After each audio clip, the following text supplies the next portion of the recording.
Hey, welcome to our Home Buyer Seminar. I'm Bill Gross, out Bill Gross Probate on social media, and along here with my good friend and colleague. Patricia Castillo. Good morning, everybody. To start off the conversation, I think it might have been interesting how we recorded it, is we're talking about the professionalism and or lack of professionalism as real estate agents, where you and I are working on a listing together, and we both get texted. We both get texted by the same agent who asks a basic question that's in the MLS. Why is he doing that? What do you think the purpose of that is? And the answer is, I say, they're not using the tools of the business, maybe because he didn't have to. This agent presents himself as a top agent on Zillow. So you go to Zillow and get an agent who doesn't read the MLS remarks himself. But when you work with agents, both as a buyer's agent and listing agent, how does the quality and professionalism of the real estate agent affect your likelihood of getting a transaction done? Right. It makes all the difference because the agent is representing, let's say, the buyer, right? If we're working on a listing, we're looking at offers. And I always look at the offers and not just the price, but the terms, if all the signatures were completed. And sometimes there's certain things that are running with the property. In other words, maybe there's going to be a wall unit that is not going to be removed in the living room, and the buyer has to be aware that the home they're going to be looking at, they're also going to be purchasing the home with that wall unit that's in the living room. Things like that. Those are certain details that realtors will include in the MLS private remarks for other agents to see and also advise their clients, because that's something that has to be discussed. Now, later on, it may be negotiated in a different way, to handle that wall unit in the living room. But worst case scenario, the buyer is going to inherit it and they have to remove it. So those are things that are really important. Small details could be big details for clients. Yeah. And so it's something that saves time. If you're looking at the private remarks, you're a realtor, you're going to be scheduling your showings. Maybe somebody passed away inside the home and your client is very, very uncomfortable with that. Those are things that you would want to know ahead of time, because why waste your time and the client's time taking them to go see a home that they are not going to feel comfortable living in? And so these are things that we come across so many times, where there could be these showings and offers could be streamlined, saving everybody time. And the last thing you want to do is burn out your client, right? Because buyers also get discouraged. They see homes, they make offer after offer, and they're not getting accepted for whatever reason. And they start getting discouraged. And you don't want the client to go through that experience. It's not a good feeling. And so these are all things that are, I think most of them can be avoided by paying attention, having that attention to detail, communicating with your client, and making sure that the properties you're showing them are actually right up their alley. Yeah, and I think sometimes people, feel like, well, all agents are the same, and I can just tell you, as a listing agent, where I, often will talk to, on an average listing, 5 to, in some cases, 50 different real estate agents. There's a wide variance, and I think that, there's part of the agent's job is to communicate with the customer. So the fact that they don't communicate well with me is a negative, but it might be they're really good with the customer. So I always try to be respectful and say, my job is to help my seller sell the house and to be in the middle and not judge. But I can notice that there are agents who just don't know basic fundamentals, and I feel like put their buyers at risk. And in my job, I mean, I don't mean to sound, I'm certainly not dishonest or unethical, but my job is not to look out for the buyer. My job is to look out for the seller and get top dollar. And so there are times that, agents will say things to me, well, you didn't tell me that. Right. It was in the MLS, it was in our disclosures. You're supposed to read it. And it's not my job to highlight for you things your buyer can use to back out of the deal. My job is to get the property sold legally, ethically, morally. And I'm a strong agent. And if you're not on your game, as a buyer, if you have an agent who's weak, it can get you in trouble. I had one guy show up at a court confirmation where the agent had told him that it was a great deal and told him the pricing. and sent him to court to bid on a property on his own. He had his cashier's check. He was ready to bid. And he bought the property. He didn't realize that the tenant, didn't want to leave. We weren't delivering it vacant. And he didn't really ask any questions. He could have discovered that the tenant was a militant tenant. There's tenants who say, I don't want to leave. I want you to pay me.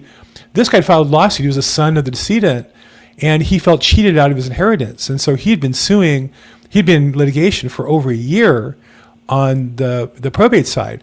Well, you can't just get him out with a crowbar. Like, you need dynamite or nuclear reactor to get him out of there. And I remember the customer called me a month later saying, did I know how to get him out? And I said, no, that's when we sold the property with him in there. And I guess your agent didn't tell you that was the problem. And so, again, I feel like it's really important that with all the news about these Zillow has like this new program to kind of hide some listings and make you go to them and their agents, and Redfin has the same thing and all that. And Compass, it kind of hides the fact that if they're tricking you by making you look at a property that's not really fully available, to not use the real estate agent that's best, you're giving up a lot. You may not realize it. It may not seem important to you, but it's only important until it's a problem, and then it's a problem at the end. That's right. So all these deals for exclusivity, some listings appearing on some websites. I mean, at the end of the day, I think the buyers are, they deserve to see all the properties that they want to see, the properties that are available, the properties that are on the market. And so make sure you're working with an agent that can give you exactly what you're looking for in terms of saving you time, showing you properties that you're really interested in, and that could really benefit you. And there are some deals out there, right? There's some off-market deals as well. We always come across properties that sellers want to sell off-market. So we can share those when they become available. But in terms of communication, Bill and I are working on a listing, and we have the same agent calling us and texting us with the same questions, which those answers are in the MLS. But the agents are not reading the private remarks, and so they're wasting their time and our time by calling us and asking us the same questions.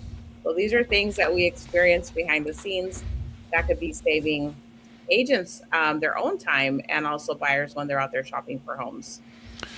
Well, it also just shows a lack. If you're a real estate agent representing a client, and you're not even reading the MLS before you show a property to your buyer, you're really doing them a disservice, because the property may not be what they want to see.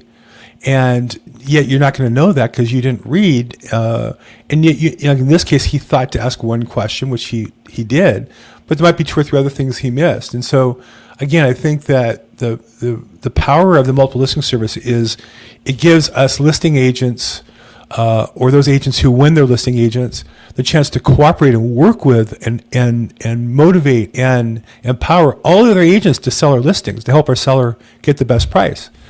But on the flip side, the buyer's agent, has to use that tool too. And so, again, when you're selecting an agent, you want to make sure they're professional and serious about this. And like I said, in this case, the text had a really professional looking, business card, electronic business card with the text, and he had some, he was proud to announce he's, involved with some Zillow program. I don't know, to me, I always look at that as being kind of silly, but more importantly, he's texting both of us basically saying, hey, I don't even read the MLS. That's like typing the word stupid on your forehead. Like, it's just not, it's not about being professional as in you're laying me down.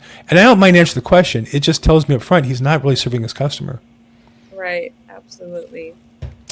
So, all right, let's get off our rant. Let's talk about interest rates and where they're at today. I mean, feels like a roller coaster, huh? Now we had been so excited that after a year of 7% and slow coming down, and I kept saying all along rates are too high by a percent. We actually got down one day to 5.99%. Today we're at we're almost 6.5%, 6.48. So we gave back.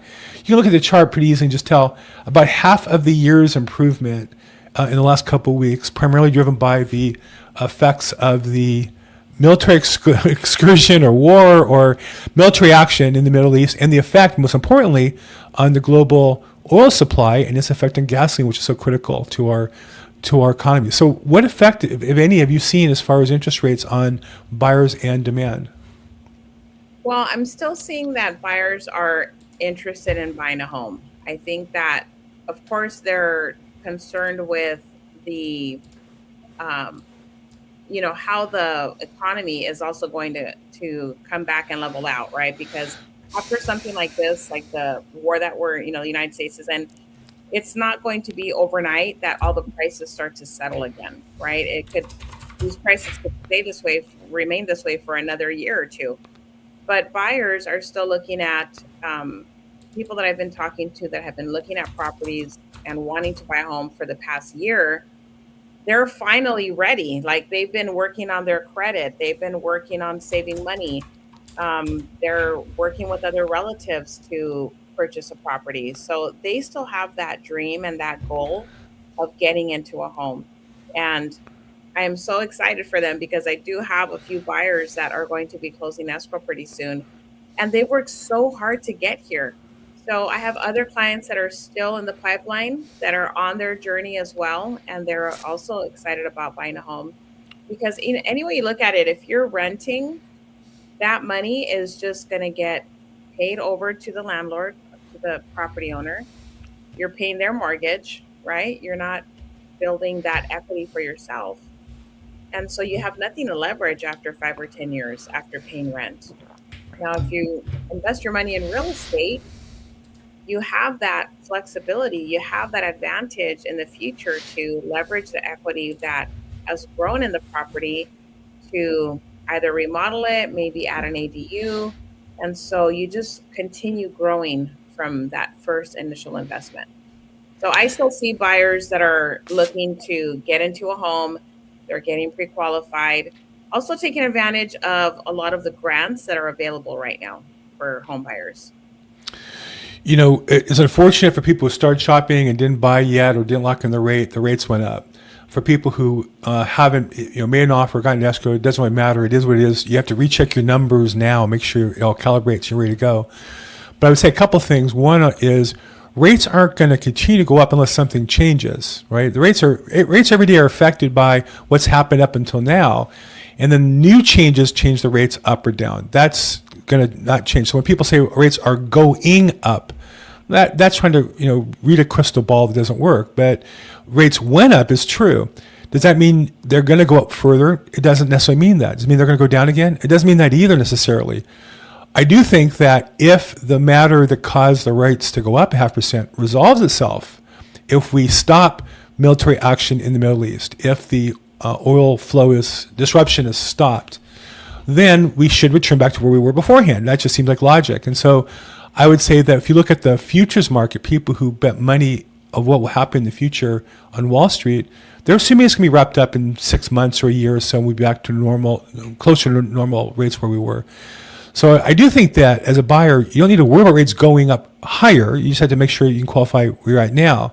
And you probably will enjoy, if things do work out back to where they were before, rates will go back to where they were before, you'll save some money. Two, we're not building many more houses, certainly not in Southern California. So it's not like the inventory can go up. In some businesses, you worry about inventory going up and driving prices down. It's not like we're going to overproduce cars or overproduce, anything else. There's only so many houses available. We burned down 18,000 last year, so we're not adding more. And so the risk of a housing price going down is limited here in Southern California. It might be different in markets where they build a lot, like in Dallas and Houston and in parts of Florida where they maybe overbuilt, but we haven't overbuilt here in California. So, and the other thing is taxes. It's the best tax avoidance system. I don't know what the right word is, but the best tax strategy is owning real estate. Taxes aren't going to go down in California anytime soon. I haven't heard anybody even think about that as an idea. Taxes going up? Yeah, definitely. Tax on wealthy people? Yeah, I'm not a billionaire, but I just know when they talk about billionaires, the next thing they look for people who have less, and that's me. But I would say for all of us that taxes aren't going down. You need to have a strategy to accumulate wealth and save money. And I've invested in the stock market. It also has taken some lumps. I've invested in some real estate around the country. It's taken some lumps. I invested in Bitcoin. It's not as high as it was. I invested in Tesla. It's not where it was. So everything is under pressure right now because of the factors. But at some point, I think things work themselves out. And I think at that point, anybody who's continue to save money, keep their expenses down, put money aside, will benefit. And one place to save it in that time period is the house. Right. And one thing that doesn't stop or slow down are the rental increases, right? Every Yeah. year you're going Yeah. to be receiving that rental increase. Yeah. So it's so much nicer and more comfortable to have that fixed payment every month. You know, you're going to have for the next 5, 10 years until you refinance and get a better rate. It's funny you say that because I'm an investor in a multifamily in Dallas, and there the rental market's been horrific. Occupancy rates are horrific. The rental increase was zero. So here you have this horrific year, and the landlord got zero because in a normal year you're getting a 2 or 3% every year, which means either as a tenant you're going to be paying that normally, even in a disastrous market like in Dallas now. At best, you don't get your rent raised. At best, and if you have a 30 or 50% mortgage, you don't get your mortgage raised. But and your taxes don't go up much over the years. Insurance does, but that's a relatively small piece of the whole puzzle. But as a owning the house, it doesn't go up. As a landlord, though, rents go up. So if you buy a property and eventually move out and rent it, or you buy it as an investment, even in a bad market, you got zero rent increase, but you still are getting rents paid to you, and it's not less. It's not like my Bitcoin where it went down 25%. The rents that we're getting in Dallas are the same as they were a year ago. So that's a bad year. Right. And here locally, where we're at in Los Angeles County, we don't really see too often where landlords are not giving that rental increase, not issuing that rental increase every year. Well, yeah, here like kind of the rent market's still strong for all the talk and all the bluster and this and that. In fact, it's gotten better for tenants. The laws have changed to make it better for them. So for sure, and we're not building more property. So again, if you're a tenant and you didn't like your rent increase last year, you're not going to like this year's any better or next year's any better for sure. That's right. Well, can we wrap up now, Bill? Patricia, where are you going to be this weekend? What do you have coming? What do you want to tell people about? So I have a listing in Riverside that has gotten a lot of attention, and you can still submit an offer if you'd like to, or schedule a showing. That's at 1726 Country Fair Court in San Jacinto. I know that we shared that property I think a week ago. Beautiful mountain views and next to the park. I remember that one. Yes, 3-bedroom, huge home, huge lot, over 9,000 square feet. So we will be reviewing offers on that soon. And it's just a really great time to get out and look at property. There's a lot of deals happening right now. I'm seeing negotiations that are working for buyers and sellers, because buyers want to sell and buyers want to purchase. So if you're one of those buyers or sellers, this is a really great time to get into those negotiations and see how you can achieve your real estate goals, whether you're going to be buying or selling. So I'm seeing a lot of opportunity right now, Bill. Well, if someone wants to take advantage of the opportunity, what's the best way to get hold of you? 323-365-9909. Fantastic. I'm Bill Gross at Bill Gross Probate and Social Media. I appreciate any questions, comments. Put comments in, send a reply if you get this via email, or put it in the social media that you're watching it on. We have this on Facebook and YouTube and LinkedIn, all that good stuff. At Bill Gross Probate on social media, we have a new episode drop every Friday morning, home buyer seminar. Look forward to your comments. Either way, make today your best day ever. Thank you so much, everybody. Thank you. Bye.